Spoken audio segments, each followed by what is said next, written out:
Investasi yang lagi in banget sih, investasi pasar modal.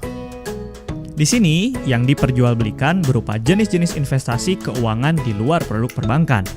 Jadi, bukan kayak deposito ya. Produk keuangan yang ditransaksikannya antara lain obligasi, saham, dan reksadana. Apa sih perbedaan produk keuangan pasar modal dengan deposito? Yuk cek perbedaannya. 1. Jenis. Deposito berupa penempatan dana di bank. Sedangkan pasar modal, obligasi berupa surat utang dari perusahaan, baik swasta maupun pemerintah.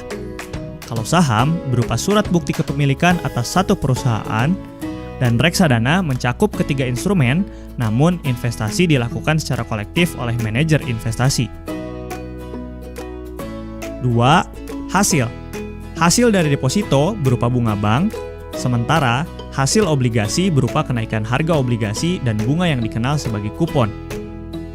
Hasil saham berupa sebagian kenaikan harga saham hingga pembagian keuntungan perusahaan atau dividen, dan hasil reksadana berupa gabungan dari 3 instrumen.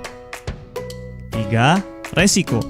Karena deposito nggak diperdagangkan, nilainya jadi nggak berfluktuasi dan cenderung terjaga. Kalau pasar modal, karena instrumennya diperdagangkan, nilai saham dan obligasi bisa terpengaruh fluktuasi harga.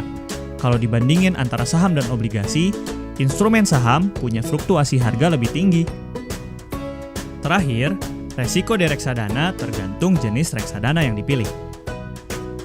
Memang ada resiko investasi di pasar modal, tapi umumnya potensi imbal hasilnya lebih tinggi dari deposito, dan dalam jangka panjang bisa melampaui inflasi. Maka dari itu, instrumen-instrumen yang ditawarkan di pasar modal memang pas untuk investasi jangka panjang dengan periode investasi di atas 1 tahun. Karena tujuanku berinvestasi jangka panjang, aku ngerasa cocok banget investasi di pasar modal buat persiapin dana masa depanku. Sekarang, giliran kalian untuk persiapkan dana masa depan dari sekarang. Yuk berinvestasi di pasar modal.